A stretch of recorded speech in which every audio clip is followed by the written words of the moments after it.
kita kan pastinya ingin memberikan yang terbaik gitu untuk anak kita, dan pastinya untuk memberikan yang terbaik butuh juga usaha yang tinggi juga gitu. Ada usaha-usaha tertentu yang emang harus kita tekunin tiap harinya gitu.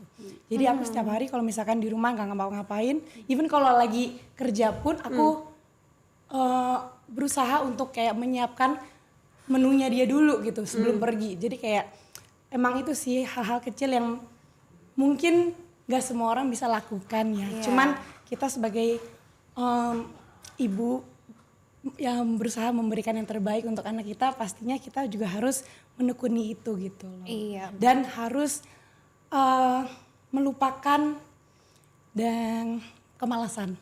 Iya, harus mengalahkan ego sendiri. Iya, mengalahkan ego sendiri. Kemalasan itu benar-benar kayak di saat kita udah merasa nyaman dengan kemalasan tersebut, itu pasti kayak besok-besok kayak gitu lagi. Iya. Anaknya pendek, IQ-nya rendah, saya bisa apa? Misalnya udah 7 tahun kan bisa datang, dok saya disuruh gurunya periksa tes IQ, kalau nggak bisa naik banyak itu saya, kalau nggak bisa naik kelas, dok. Iya. Saya bisa apa? Dan kedepannya semoga program ini akan terus berjalan, dan tentunya Indonesia akan memiliki anak-anak yang lebih pintar, bahagia, dan pastinya sehat. Yang paling parah tau nggak apa? Nggak dikasih garam. Makan MPASI nggak dikasih garam. Saya bilang, ibu makannya enak nggak? Nggak sih. Kenapa? Nggak dikasih garam. Ya udah, itu jawabannya. Anaknya nggak mau makan karena itu. Tapi waktu di 6 bulan pertama, dok, mau MPASI-nya gini gitu. Ya iya, 6 bulan pertama masih adaptasi, lama-lama kan dia memorinya. Kayaknya gue kalau dikasih makan gak buka mulut aja lah, orang gak enak gitu. Tapi begitu dikasih bubur fortifikasi yang tinggal di seduh ya, mangap gitu. Makanya saya selalu bilang, coba deh, enak gak makanannya?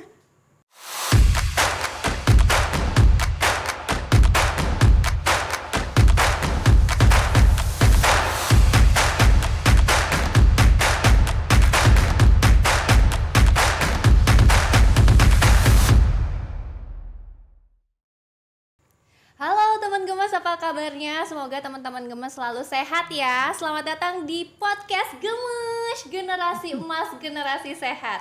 Dan tentunya podcast ini dipersembahkan oleh Direktorat Promosi dan Edukasi Gizi, Deputi Bidang Promosi dan Kerjasama Badan Gizi Nasional. Senang sekali hari ini saya Kartika Berliana bisa menemani teman Gemas semua, dan tema hari ini tidak kalah penting loh teman Gemas, yaitu anak cerdas berawal dari piring makan. Pasti penasaran kan teman-teman Gemas nih, seberapa penting ya isi piring makanan ini bisa membuat anak-anak kita tuh cerdas. Nah, untuk itu hari ini sudah ada 2 narasumber yang pastinya akan menjelaskan ke kita semua dan memberikan informasi seberapa pentingnya isi piring makan. Dan selamat datang tentunya kepada seorang dokter anak yang tentunya mendukung sekali pentingnya peran gizi seimbang dalam mendukung tumbuh kembang otak anak. Selamat datang Dr. Lucy Amelia SPAMkes. Halo Mbak Tika, terima kasih. Apa kabarnya? Semoga Alhamdulillah sehat baik.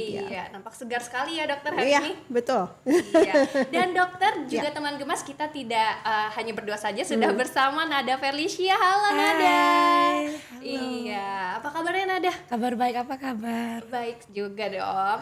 Dan teman-teman Gemes, jadi Nada ini adalah seorang influencer yang pastinya adalah seorang ibu juga, dan juga turut fokus ya dalam tumbuh kembang anak. Luar biasa banget loh Nada. Terima kasih. Oke, ini kita akan membahas betapa pentingnya isi piring makan. Mungkin kalau kita melihat ya beberapa waktu ini rasanya mungkin dari dulu juga ya anak-anak tuh nampaknya yang penting kenyang begitu dok makan. Ya kan, jadi mungkin boleh nggak sih dok dijelaskan jadi seberapa penting begitu isi piring makan, harus ada nutrisinya, harus mulai diperhatikan begitu loh isinya, gizinya, kepada para orang tua. Boleh dijelaskan dulu nggak dok? Jadi sebelum kita berbicara tentang isi piring makan, tentunya kita harus tahu konsep bagaimana sih caranya memenuhi nutrisi yang sesuai gitu loh. Jadi kadang-kadang kalau pasien datang ke saya, ibunya bawa misalnya udah usia 5 tahun gitu ya, terus aduh dok ini beratnya kok kecil banget ya gini. Sebenarnya itu kalau menurut saya agak sedikit terlambat gitu. Kenapa? Karena ternyata untuk mendapatkan tumbuh kembang yang bagus itu sejak dalam kandungan. Artinya apa? Artinya ibunya tentunya didukung ya oleh suami dan keluarganya itu memiliki peranan yang penting untuk memberikan nutrisi. Makanya kita memiliki istilah 1000 hari pertama kehidupan tuh bukan sejak lahir tapi sejak janin, jadi di dalam kandungan. Nah, pemberian nutrisi itu ya harus memenuhi karbohidrat, protein, lemak, ya kan, vitamin dan mineral itu harus terpenuhi. Nah, ketika lahir kemudian mendapatkan ASI eksklusif, kan ASI eksklusif itu juga makanan buat bayi ya 0 sampai 6 bulan. Nah, tentunya kalau ibunya makannya juga tidak sesuai dengan kebutuhan nutrisinya, ya yang nyampe ke bayinya juga nggak bagus gitu. Nah, setelah itu baru tuh MPASI 6 bulan, setahun, 3 tahun.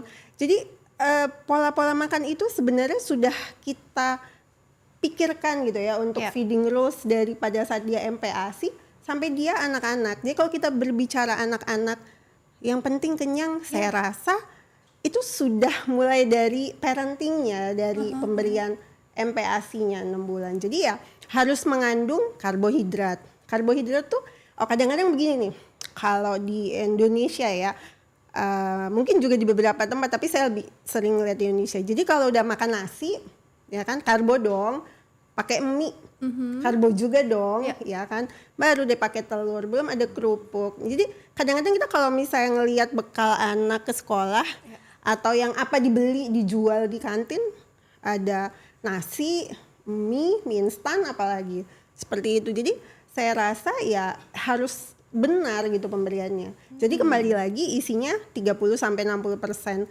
karbohidrat, 10-15% protein, diutamakan protein hewani karena protein hewani dan nabati itu beda isinya. Kalau protein hewani isinya asam amino esensial, kalau nabati seperti tahu, tempe itu tidak mengandung asam amino esensial walaupun sama-sama protein gitu. Dan yang terakhir komposisinya lemak. Lemak bisa didapat dari protein dari ikan, daging dan telur itu juga ada lemak dan tambahan minyak yang lain misalnya. Seperti itu. Jadi kalau bicara isi makanan itu suatu hal yang kompleks. Dari awal banget nih udah mesti diperbaiki gitu. Menarik banget ya dok, jadi kalau ditarik ini sebenarnya dari akarnya, dari janinnya. Betul. Nah, dia waktu pertama kali ini share pengalaman ya, sebagai seorang ibu muda apalagi kan pasti membagikan pengalamannya di media sosial juga gitu kan. Dari kapan sih akhirnya untuk Nada sendiri, oh ini nih aku udah dari hamil kah harus memperhatikan tumbuh kembang anak gitu, gizinya? Kalau dari hamil pasti itu. Jadi sebelum anaknya lahir aku berusaha semaksimal mungkin untuk memberikan nutrisi yang terbaik gitu sebelum dia lahir, dari konsumsi kacang ijo supaya rambutnya lebat dan lain-lainnya gitu. Jadi kayak emang awarenessnya dimulai sebelum anaknya lahir, sebelum anaknya ada gitu. Iya. Nah itu awal mula berarti riset atau dari pengalaman keluarga atau gimana? Pastinya pengalaman orang lain, orang terdekat, teman-teman, keluarga, terus WA juga group. WA dokter itu terlalu real. Iya benar kan, pasti kayak gitu tuh sumber informasi. Jadi dokter itu kadang-kadang suka terkalahkan sama WA group. Kadang chat yang lain jadi ketiban ya dok. Terus juga support dari suami yang selalu memberikan informasi-informasi penting. Kadang aku juga kayak aduh apalagi yang harus terpenuhi gitu. Tapi dia memberikan info yang oh iya juga ya harusnya dari kemarin ini ya konsumsi ini itu tapi ternyata ya pokoknya selalu disupport lah dari suami gitu. Nah itu support dari keluarga ya, terutama mertua juga pasti ya. Kalau Belen berarti ini adalah gambaran ibu cerdas ya teman gemes dan juga dokter, karena kan mau riset, mau menerima juga. Jadi gimana dok, selain itu ya kita juga harus mengedukasi para ibu muda nih, teman-teman gemes juga. Gimana harus gizi yang seperti apa yang akhirnya harus kita konsumsi? Kadang kan aduh nggak mau mual kalau lagi hamil. Pada saat hamil, Iya. oke. Ya sebenarnya kan konsepnya kan sama nih, karbo, protein hewani, lemak gitu kan. Cuma memang disesuaikan. Biasanya tuh kalau ibu hamil itu kan suka mual muntah di trimester awal. Jadi ya pilih makanan yang berkuah supaya nggak dehidrasi gitu kan. Terus banyak mengandung ikan, telur. Kadang-kadang daging itu kayak terlalu banget ya. Gimana sih kayak penuh daging gitu. banget gitu.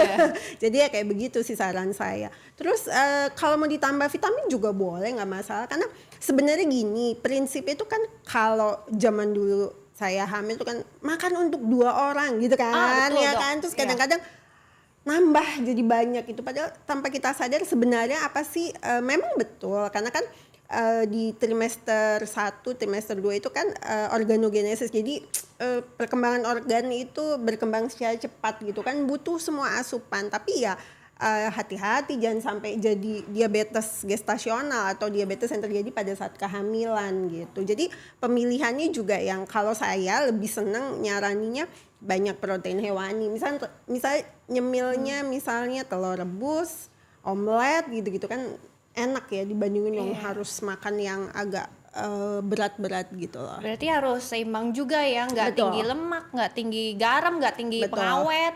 Iya. Dok, itu kalau dari ibunya yang mau nggak mau berarti harus makan. Tapi kalau dari anaknya kan anak zaman sekarang pilih-pilih makan kan. Ya betul. Sebenarnya nggak zaman sekarang, dari Dari zaman dulu anak ya. juga. Dari zaman Sekarang- anak sekarang saya dulu. lebih terekspos aja ya. Benar. Kalau dulu nggak ada Instagram, medsos Iya, yang lain. iya. Tapi sebenarnya gini, di usia kenapa kalau dipikir-pikir ya relate-nya bahasa anak now gitu. Relate itu kenapa anak di usia setahun kadang suka ngomong, aduh dok ini udah GTM, nggak mau ini, maunya yang kering-kering, mau yang pegang. Sebenarnya tanpa kita sadari itu sudah masuk ke dalam fasenya, dia mau explore, dia mau menunjukkan bahwa gue mau milih apa yang mau gue makan gitu loh. Jadi kalau 6 bulan sampai setahun kan dia duduk manis, terus kita suapin. Nanti kalau udah bisa jalan, kejar-kejaran gitu. Nah sebenarnya di atas 1 tahun karena dia mau explore, kadang-kadang saya suka ngajarin begini, nanti makanan itu jangan khusus buat dia, karena dia maunya makanan keluarga dong, apa yang kita makan ikutan. Jadi dihidangkan, kemudian ya udah dia mau pilih yang mana. Karena kalau anak 1 tahun itu kita bilangnya sudah makanan rumah tangga. Jadi mamanya, papanya makan nasi goreng ya dia boleh makan nasi goreng, tapi tentunya ada ayamnya, ada telurnya, ada ikannya seperti itu. Nah hidangkan gitu kan, dia maunya begitu. Kadang-kadang malah anak-anak itu suka di luar nurul ya. Jadi misalnya tadi pas ibunya ngomong, dok ini anak saya udah segala macam dok, ternyata dia nggak mau makan pakai sendok, mau pakai centong. Ya silahkan. Ada yang kayak gitu ya kan, pakai centong, pakai apa, saya bilang silakan nggak apa-apa, selama itu bersih ya kan, terjaga, nggak bikin diare, nggak bikin muntah, itu oke, nggak masalah. Yang penting benar gitu loh. Terus anak-anak itu juga membutuhkan kesabaran ibunya yang setipis kertas, apa tisu gitu ya. Dua-duanya. Jadi harus kreatif. Kadang-kadang nasi itu kalau nasi doang nggak mau. Dia maunya ada nasinya warna warna merah, warna biru gitu kan. Kita bisa ya ngasih kayak bukan pewarna ya, kayak misalnya apa sih yang kayak bunga telang gitu-gitu ya, warna gitu. Dibentuk-bentuk atau kayak bentuk sushi gitu-gitu. Karena mereka maunya sebenarnya finger food. Jadi mereka nggak mau tuh makan pakai sendok garpu yang kayak kita makan table manner, enggak.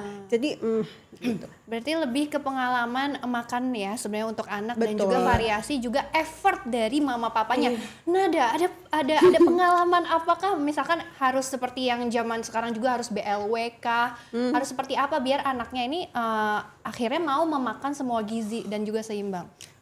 Kebetulan anak aku emang suka makan ya, jadi apapun yang aku masakin buat anak aku, dia selalu makan. Wow, berarti enak itu. Dan kalau misalkan dia untungnya sampai saat ini nggak pernah melewati fase GTM. Dan kalau misalkan dia lagi nggak mood untuk makan, ya aku nggak akan paksa dan aku nggak akan stres gitu. Karena menurut aku kesehatan mental aku itu juga penting untuk perkembangan anak aku gitu. Kalau misalkan aku kayak stres dikit, anakku nggak mau makan terus aku stres dikit, itu pasti akan mempengaruhi gitu loh. Mempengaruhi mood aku untuk masakin dia dengan menu baru atau apa gitu. Jadi emang sebagai orang tua kita kan pastinya ingin memberikan yang terbaik gitu untuk anak kita, dan pastinya untuk memberikan yang terbaik butuh juga usaha yang tinggi juga gitu. Ada usaha tertentu yang emang harus kita tekunin tiap harinya gitu. Jadi aku setiap hari kalau misalkan di rumah nggak ngapa-ngapain, even kalau lagi kerja pun aku berusaha untuk kayak menyiapkan menunya dia dulu gitu sebelum pergi. Jadi kayak emang itu sih hal-hal kecil yang mungkin nggak semua orang bisa lakukan ya. Cuman kita sebagai ibu yang berusaha memberikan yang terbaik untuk anak kita, pastinya kita juga harus menekuni itu gitu loh. Iya. Dan harus melupakan dan kemalasan. Iya, harus mengalahkan sih. ego sendiri. Iya, mengalahkan ego sendiri. Kemalasan itu benar-benar kayak di saat kita udah merasa nyaman dengan kemalasan tersebut, itu pasti kayak besok-besok kayak gitu lagi. Iya, betul. Jadi emang usaha sih. Iya, walaupun sibuk tetap usahain ada meal prep ya buat anak-anak. Ini enak, anaknya Nada nggak pernah GTM. Nggak drama. Tapi kalau misalkan ada anak, ya pasti banyak yang GTM, masih drama, terus banyak harus variasi makanan. Ini cara ngejar gizinya gimana dok? Apakah harus masukin aja nih suplemen, vitamin atau gimana dok? Oke, nah memang itu vitamin kayak jalur ninja ya buat orang tua ya. Karena sebenarnya gini, pada prinsipnya itu kan saya harus, kalau pasien konsul saya harus lihat dulu dong. Ini ada masalah kenaikan berat badannya tuh di sejak usia berapa, ya kan? Usia berapa saya ikutin dulu. Makanya itu yang namanya mungkin untuk para orang tua khususnya ibu, ini sebutan ibu, mama apa Iya, kita? teman-teman gemas. Teman-teman mami. gemas. Oh, iya. Oke. Teman-teman gemas itu kan kita punya namanya buku KIA yang warna pink nih, yang dari pemerintah. Itu tuh sama kayak buku harian anak kita. Ya, di situ kebetulan KIA kesehatan ibu dan anak, ada ibunya juga, ada anaknya juga. Nah, itu harus selalu dibawa kalau mau konsultasi. Kenapa? Karena kita mau ngelihat kenaikan berat badannya. Nah, kalau misalnya kita lihat, oh ini kenaikan berat badannya jelek, abnormal weight gain, tapi dalam beberapa bulan sifatnya akut. Nah, itu harus dicari tahu. Kenapa? Apakah ada penyakit atau memang nggak selera makan, ada masalah di mulut, atau memang ada anemia, ada infeksi saluran kencing gitu kan. Itu kan semua mempengaruhi tuh nafsu makan. Atau parentingnya, misalnya kan di atas 1 tahun itu sebenarnya kebutuhan susu atau pemberian ASI itu kan sekitar maksimal 500 mili. Nah, problem yang sering terjadi adalah ketika anak itu dititipkan ke orang tua atau pengasuhnya, pasti kan nggak mau repot dong. Betul. Orang tua misalnya neneknya, kakeknya gitu ya. Kalau dia nggak mau makan, diganti susu, Biskuit. diganti Yang biskuit. penting isi. Nah, nanti datangnya ke saya bilangnya, dokter, anak saya nggak mau makan, gimana dong? Tapi lagi megang biskuit, lagi minum susu UHT misalnya gitu kan. Ya nggak mungkin, karena pada dasarnya nggak ada manusia yang nggak lapar, nggak ada, nggak mungkin. Makanya Jadi jangan diambil stres gitu. nah, makanya saya selalu kasih tahu, mungkin dia tidak lapar pada saat jam makan karena gula darahnya masih terjaga akibat ngemil apa segala macam gitu. Jadi kalau dilihat GTM, kenaikan berat badan jelek, harus lihat dulu akarnya apa. Siapa yang mempunyai peranan penting menyebabkan itu, apakah parenting, apakah nutrisi. Nah, nutrisi itu kadang suka salah pemberiannya gitu ya. Maksudnya gini, kadang ya itu yang tadi saya katakan, karbonya terlalu banyak, protein hewani, kita kan selalu suka menyarankan kalau protein hewani didahulukan nih, kalau bisa double. Kalau bisa double ya, artinya protein hewani ada 2 macam. Tapi diganti nih misalnya tahu tempe gitu kan, itu kan protein nabati yang tidak memiliki komponen asam amino esensial seperti itu, terus nggak ditambah lemak. Dan yang paling parah tau nggak apa, nggak dikasih garam. Makan MPASI nggak dikasih garam. Saya bilang, ibu makannya enak nggak? Nggak sih. Kenapa? Nggak dikasih garam. Ya udah, itu jawabannya. Anaknya nggak mau makan karena itu. Tapi waktu di 6 bulan pertama dok mau MPASI-nya gini gitu. Ya iya, 6 bulan pertama masih adaptasi, lama-lama kan dia memorinya. Kayaknya gue kalau dikasih makan nggak buka mulut aja lah, orang nggak enak gitu. Tapi begitu dikasih bubur fortifikasi yang tinggal di seduh ya, mangap gitu. Makanya saya selalu bilang, coba deh, enak nggak makanannya gitu. Ya nggak bener ya kan, kayak gitu. Nah, ada juga gitu ya, langsung waktu MPASI mengadjust gitu ibaratnya setiap level makan anak seperti apa? Waktunya juga sih. Jadi aku selalu menghindari nyemil. Jadi kayak pas dia baru bangun, dia jam 6 bangun, breakfastnya light aja, very simple. Betul. Jadi nggak breakfast yang berat karena itu bakal mempengaruhi makan siangnya nanti betul. gitu. Dan lagian yang aku baca di internet, di mana-mana itu sarapan itu tidak boleh terlalu banyak. Iya, betul. Iya, dokter berarti tadi indikator seorang anak ini sudah cukup gizinya sudah seimbang itu dari KIA tadi, grafis. Betul. Dari berat badan. Kita selalu lihat berat badan, tinggi badan. Udah. Nah, kan sekarang kan kita sedang ini program apa? Basmi stunting ya, atasi stunting gitu. Sebenarnya stunting itu kan malnutrisi kronis. Kalau orang bilang stunting mikirnya cuma pendek gitu kan. Nah, kalau di 2 tahun pertama itu biasanya tinggi badan belum terpengaruh. Jadi cuma berat badan. Kecuali kalau dari awal tinggi badannya pendek, hati-hati. Mungkin perawakan pendek yang bersifat familial genetik atau ada kelainan metabolik misalnya, tapi jarang terpengaruh. Jadi nanti stunting itu di atas 2 tahun biasanya baru kelihatan. Sementara itu di 2 tahun pertama otak itu kan pertumbuhannya sangat pesat. Bayangin lahir volumenya itu cuma sekitar 30% volume otak dewasa. 2 tahun langsung 80% gitu. Volume ya, kita baru bicara volume, belum bicara jumlah sel sarafnya yang berkembang banyak. Nah, jadi ketika di 2 tahun pertama itu kalau kita nggak kejar banget, intervensi banget, nanti itu ketahuannya itu baru nanti di atas 2 tahun. Jadi berat badan, tinggi badan, lingkar kepala itu penting. Nah, biasanya pasien itu bilangnya, anak saya nggak mau makan dok, berat badannya kurus, tapi anaknya aktif, ya. Selalu kan gitu. Yang penting nggak aktif, sakit. lari sana, lari sini, gini.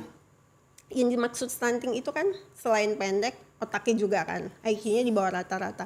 Kapan sih kita bisa menilai IQ? Nanti usia sekolah baru bisa nilai 5 tahun. Jadi bayangkan betapa panjangnya gitu loh perjalanannya. Jadi kalau misalnya udah datang anaknya pendek, IQ-nya rendah, biasanya bisa apa? Misalnya udah 7 tahun kan bisa datang, dok saya disuruh gurunya periksa tes IQ, kalau nggak bisa naik banyak itu saya, kalau nggak bisa naik kelas dok, saya bisa apa gitu. Aduh, sedih banget. Penting juga sih untuk kita sebagai orang tua kayak memperhatikan setiap harinya dia makan apa gitu, karena itu akan berdampak di kehidupan dia selanjutnya gitu loh. Dengan dia kayak misalkan anak aku umur 2 tahun mau 3 tahun, nah, itu penting banget. Aku nggak pernah yang namanya kasih instant food. Karena instan itu aku nggak pernah kasih. Gula itu jarang banget. Kayak dia makan permen tuh kayak nggak pernah. Pernah sih kayak sekali doang. Semuanya mesti real food ya. Iya, jadi emang setiap hari kalau dia mau makan yang manis-manis itu dari buah. Betul. Oh iya. Dari buah. Terus sekarang emang dia jujur lagi susah banget untuk makan sayur. Dan aku selalu mempersiapkan sayur di piringnya. Tapi aku mikir kayak, aduh kalau ditaruh gitu aja pasti dia nggak akan sentuh. Dia akan sentuh yang lainnya, which is itu mungkin nasinya atau dagingnya gitu kan. Nah, aku harus punya akal untuk kayak gimana ya caranya untuk anak aku nih bisa makan sayur setiap hari gitu. Nah, mungkin bisa kayak setelah dimasak sayurnya, dicoper, dihalusin terus dicampur ke nasinya. Jadi dia nggak tahu juga kalau itu ada sayur di dalam nasinya. Jadi emang nggak dilepeh tapi enggak. Ya kalau misalkan dia tiba-tiba kayak dilepeh gitu terus kayak mungkin dia ngerasa nih ada sayurnya. Ya mungkin dikurangin lagi jumlahnya. Jumlah dari sayurnya itu dikurangin lagi. Pokoknya ya kita harus nggak bisa menjadi orang tua yang nurutin apa yang dia suka aja gitu, karena betul aktif sama kreatif ya. Yang namanya manusia pasti pengennya yang enak-enak aja. Cuman kan kadang yang nggak enak pun itu bisa membantu kita untuk berkembang lebih baik lagi gitu loh. Iya, penting banget ya ternyata teman-teman Gemas ini kalau melihat bagaimana tadi Nada juga sempat share pengalamannya. Ternyata seorang ibu tuh harus kreatif dan aktif juga, jangan nurutin anaknya aja. Karena dokter tadi bilang ternyata sepenting itu dan sepanjang itu dan banyak banget korelasinya antara nutrisi dan juga perkembangan otak, dan itu kedepannya juga akan menciptakan SDM yang seperti apa begitu ya dok ya. Betul. Karena memang sebenarnya ya honestly IQ anak Indonesia itu average dan di bawah rata-rata gitu loh. Jadi mungkin yang generasi alpha sekarang udah bisa kita perbaiki. Dan satu lagi tuh masalah sayur, saya mau menambahkan. Jadi begini, sorry jadi ngelantur ya, tapi jadi itu saya mau pengalaman di depan mata saya. Pada tahun lalu, pada 2 tahun lalu saya lagi seminar nih, seminar di mana ya? Di Jerman ya, di Eropa. Terus kita kan naik kereta cepat nih. Saya duduk di sebelah saya ini satu keluarga, bapak, ibu, anak 2. Usianya mungkin sekitar 5 dan 7 tahun, cowok dan cewek ya kan. Terus dia nurunin ini tempat makan dari ini, karena kan kalau mereka kan memang banyak, kalau pergi itu kan bawa ransel isinya makanan, air putih, dia turunin. Kan saya kepo dong, karena emang sebelahan gitu kan, biasa lah. Terus saya lihat, ini apa sih, tau nggak lagi ngapain ngemilnya? Paprika, wortel, brokoli. Tapi yang menarik adalah mereka makan bersama, bapak ibunya juga makan. Makanya anak yang ngikutin. Di situ saya baru, pantesan anak gua nggak ada yang mau sayur, karena kita nggak mencontohkan gitu loh. Jadi mereka suka tapi setelah itu mereka juga jajan. Saya lihat gitu loh. Abis itu mereka beli kayak roti apa segala macam, tapi tetap mereka makan bersama loh. Coba paprika sampai saya itu rasanya gimana ya? Kebersamaan itu apalagi di rumah ya. Untuk anak usia kayak anak aku umur 2 tahun, itu benar-benar emang penting banget sih kebersamaan itu, apalagi dia mencontoh apa yang kita makan, apa yang kita minum. Iya, gitu. benar. Kita tidak memberikan makanan instan, kita tidak memberikan permen manis-manisan gitu kan. Jadi kayak emang dia akan mencontoh gitu. Ternyata mami-mami gemes ini memberi teladan adalah cara mengajar terbaik dan juga jalan ninja ya rasanya, daripada susah-susah gitu marah, ayo makan sayur, udahlah kasih teladan aja ya dok. Contohin aja di depannya gitu. Iya, ini menarik nih, tadi dokter bilang ada paprika, ada wortel gitu ya. Kadang tuh ya para mami-mami mungkin mikirnya apalagi kalau ngelihat Nada gitu seorang influencer, kamu mah enak, kamu berkecukupan, lah kita mah apa gitu kan, susah kita mah cari paprika, cari salmon gitu. Ini gimana dok ya? Apakah relate itu gitu perekonomian dengan nutrisi? Atau gimana kalau dokter dan Nada ngelihatnya? Kalau saya sih, ini kan tadi saya menceritakan ya, gimana kita melakukan sesuatu untuk dicontoh, bukan menyuruh untuk dilakukan gitu kan. Nah kalau sebenarnya gampang, Indonesia tuh banyak banget sumber sayuran, buah, ikan, lauk pauk gitu ya. Jadi sebenarnya ya nggak usah yang maksud saya harus paprika apa segala macam, kan banyak ya. Salmon Nggak juga, mesti salmon, ikan kembung. Ikan Kalau aku sukanya ini, aku sering banget kasih anak aku ikan lele. Ikan lele nggak mahal gitu, tapi manfaat yang sangat bagus. Berkumis. Tapi memiliki manfaat yang sangat bagus, yang dimana ikan lele dapat memelihara kesehatan jantung dan juga otak anak kita. Oh, dari pasar tradisional sebenarnya dok ya semuanya. Sebenarnya sayur pun juga ikan lele kok. Iya, sebenarnya gini, pemilihan makanan itu kan gini, kita kan nggak hidup textbook gitu ya, ideal gitu harus apa ya, kan disesuaikan. Pertama fasilitas, ekonomi, kemampuan untuk mengolah gitu ya. Saya nggak bisa masak, mohon maaf. Jadi kalau tanya apa menunya, tanya sama Mbak Nada apa ya kan. Kalau saya emang nggak bisa masak. Cuma maksudnya gini, ketika kita memilih, pilihlah makanan yang sesuai dengan rulesnya aja. Misalnya kita butuh protein hewani apa nih, misalnya yang ada ikan kembung, ikan kembung silakan. Ikan apalagi, bawal atau ikan teri juga. Ikan teri, cuma memang ikan teri itu jangan terlalu sering dan banyak ya, karena ada beberapa penelitian yang mengatakan bahwa dia bisa mempengaruhi kanker gitu. Tapi ini baru penelitian ongoing. Cuma maksud saya boleh semuanya kita cobain, tetapi kita lihat dulu nih keamanannya seperti apa. Nah dari pasar tradisional juga malah menurut saya itu sangat menarik, apalagi kalau kita ngajak mereka gitu loh, yang kayak anak 3 tahun sampai ke atas itu kan mereka seneng ya. Dari ikannya hidup tiba-tiba di atas piring gitu ya. Ya benar, itu kan kita bisa ya ngasih tahu. Jadi kayak begitu, telur itu juga jangan dilupakan loh. Telur ayam nggak mesti telur ayam kampung ya. Nggak mesti telur ayam yang ayam kota. Itu juga bisa dipakai. Telur bebek bagus banget, bagus banget. Saya dapat insight dari pasien saya, karena kan saya kalau misalnya ngasih tau pasien, saya kan pasti feedback ya. Saya pasti selalu nanya, misalnya kan kalau misal ibu datang itu kita nggak boleh, duh Bu ini gimana sih berarti gini-gini, enggak dong, kita harus kasih reward. Kalau misalnya ibunya kok naiknya bagus banget ya gitu kan, dikasih apa kan, saya juga pengen tahu karena saya bisa transfer informasi Jadi ke bisa pasien yang share lain lagi, kan ya. gitu. Oh dok, saya bikin sarapannya ini lagi seneng telur bebek diaduk pakai santan dikasih bumbu gini kayak musli, cawan musli gitu. Serius nggak amis? Enggak, tapi bapaknya di belakang tapi anaknya seneng gitu loh. Yang penting Oh, kan iya. maksud saya gini loh, kreativitas apalagi zaman sekarang kan mudah ya, dari Yes. YouTube dari mana-mana banyak resep ya, itu oke. Jadi nggak usah mahal tapi sesuai dengan kebutuhan gitu. Dan kita juga ya harus memperkenalkan makanan-makanan tersebut ke anak kita. Kalau nggak siapa lagi? Kalau nggak dia akan lebih memilih makanan instan gitu kan. Iya, Kalau kita nah nggak- tadi isi piringnya ini jadi bisa didapat justru dari pasar tradisional.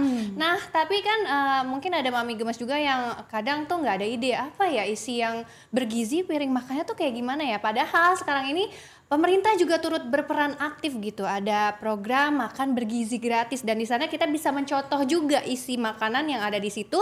Itu adalah makanan bergizi yang bisa langsung dinikmati oleh anak-anak dari SD bahkan SMP, SMA. Nah, kalau dokter melihat isi makanan yang disediakan di makan bergizi gratis ini seperti apa, Dok?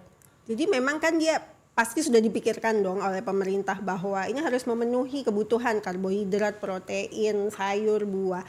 Nah, dengan pemberian itu kan anak-anak jadi terbiasa.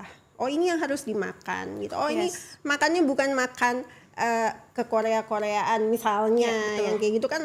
Jadi kan dia tahu, oh ketika makan ada karbonya, ada daging, ayam, ikan dan yang lainnya, kemudian ada sayurnya, ada buahnya. Udah itu sebenarnya intinya. Jadi membiasakan dan dengan program ini kan syukur-syukur pada saat di sekolah makannya bener. Kalau di rumah ya mudah-mudahan bener juga. At least kayak begitu gitu. Iya, Nadia sendiri gimana sebagai seorang ibu kan melihat oh senang banget sekarang pemerintah kita lebih fokus dan juga aware dan juga peduli banget nih sama anak-anak Indonesia. Akhirnya banyak juga ibu yang teredukasi, oh gini tuh gini ya makanan bergizi gitu. Tentunya dengan ada program pemerintah ini, menurut aku sih akan membantu anak-anak Indonesia untuk berkembang lebih baik lagi dan pastinya dampaknya akan menjadi sangat amat positif gitu loh. Dan kedepannya semoga program ini akan terus berjalan dan tentunya Indonesia akan memiliki anak-anak yang lebih pintar, bahagia dan pastinya sehat. Iya, karena makan bergizi itu mempengaruhi selain kecerdasan juga mood juga ya, Iya, Dok ya. Betul. Karena kan ada istilah, bukan istilah ya. Jadi ada di kedokteran itu, di kedokteran anak bahwa saluran pencernaan itu adalah otak kedua gitu. Jadi kadang memang benar tuh kalau misalnya dulu saya suka mikir kalau abis makan itu kayak moodnya bagus. Ternyata memang si saluran pencernaan kita itu ada kontak-kontakan tuh sama otak kita gitu. Apalagi anak ya.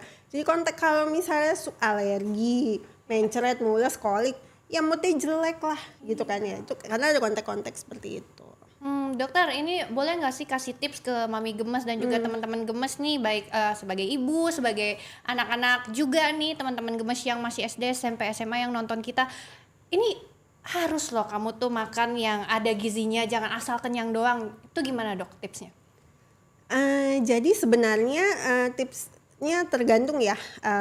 Ini usia berapa nih? Kalau misalnya SD kayaknya saya sih lebih menyukai seperti ini. Sebenarnya anak SD itu nggak akan jajan kalau dikasih uang. Nggak dikasih uang gitu ya sama orang tuanya. Dengan ada makan siang bergizi gitu ya. Terus atau kita bawain bekal, itu setidaknya mereka akan kenyang dengan makan yang sudah diberikan. Jadi itu menurunkan kesempatan untuk makan. Nah, baru nanti di rumah ya dikasih tahu bahwa ya makan itu isinya ada nasi atau pengganti nasi ya. Terus ada lauknya, ada sayur, ada buah. Udah gitu, sesimpel itu. Tetapi memang mungkin pendekatannya, mungkin anak-anak sekarang ini pendekatannya bukan dengan kita memerintah memberitahu, tapi dengan audiovisual gitu ya. Jadi kita ngasih contoh pertama, atau ya mungkin dengan tayangan-tayangan atau video-video yang ada di YouTube dan internet lainnya, itu yang ngasih contoh aja. Makannya tuh ya begini gitu. Saya rasa itu lebih mudah dicerna daripada kita orang tuanya yang ngomong ngasih tau mesti begini gitu makannya. Saya rasa itu kayak misalnya kita bikin film atau video pendek apa nih si ini makannya begini nanti kan dicontoh tuh. Iya, kita tunjukin aja video-video sekarang kan banyak bisa. Iya, benar. Dan tonton kapan aja gitu Iya, kan. benar. Terus mungkin juga bisa anaknya diajak untuk kayak, masak bareng yuk. Iya, benar. Yuk masak bareng meskipun dia nggak tahu apa yang dimasak gitu ya. Cuman Benar. at least dia kayak ikut bantu, ikut serta dalam memasak di rumah. Atau ajak ke pasar, Ajak ke pasar, ke aku sering banget kalau supermarket pasti ajak anak aku. atau pas Dia lagi happy banget gitu. belanja di tukang sayur ikutan keluar Iya, ya kan. setuju banget. Nada sebagai seorang influencer nih, kamu pernah nggak sih ngelihat ada influencer lain yang kadang nih menggunakan produk-produk yang mungkin sebenarnya nggak terlalu sehat gitu loh. Ini kamu sebagai sesama influencer gimana nih mengajak akhirnya kita kasih contoh yang baik-baik aja yuk. Ini yang bergizi aja, jangan yang kebanyakan snacknya nih yang kita jualin gitu. Gimana Nat? Kalau itu sih pastinya aku akan memberitahunya lewat akun aku lewat Japri. story. Oh, Ya kan, memberikan contoh aja, nggak harus yang langsung ditegur atau gimana juga kan. Iya. Ya menegurnya dengan cara halus ya, mungkin memberikan contoh. Kayak di story aku sering banget tuh setiap hari kalau aku di rumah aku pasti masakan, terus aku kayak fotoin gitu. Jadi kayak ibu-ibu lain tuh, teman-teman aku lain tuh bisa mencontoh gitu. Bukannya ingin menggurui ya sebetulnya, cuman emang ingin memberikan positivity aja gitu kan, menambahkan kayak kalau kita nggak jaga anak kita ngerawat anak kita dari usia dini, siapa lagi yang merawat mereka dengan baik gitu. Iya betul banget. Ternyata sebagai kita pengguna media sosial juga memang harus sebijak itu ya, memilih influencer yang akhirnya kita mau ikuti. Mungkin bisa langsung ikuti Nada ya. Oke, baik Nada dan juga Dokter Lucy, terima kasih sekali waktunya hari ini, luar biasa sekali informasinya dan juga sharingnya. Sehat selalu. Terima kasih. Oke, teman-teman Gemes, itu tadi podcast Gemes dan juga berbagai informasi betapa pentingnya isi piring makan yang bisa membuat anak-anak kita akhirnya cerdas dan menjadi SDM berkualitas yang akhirnya bisa menghadapi tantangan global yang semakin masif dan juga kompleks ke depannya. Baiklah teman Gemes, Kartika Berliana pamit dulu dan jangan lupa untuk selalu saksikan podcast Gemes, Generasi Emas, Generasi Sehat, dan jangan lupa teman-teman Gemes untuk selalu saksikan podcast Gemes yang dipersembahkan oleh Direktorat Promosi dan Edukasi Gizi, Deputi Bidang Promosi dan Kerjasama Badan Gizi Nasional. Baiklah Nada dan juga Dokter, kita ajak yuk teman-teman Gemes untuk saksikan terus podcast Gemes, Generasi Emas, Generasi Sehat.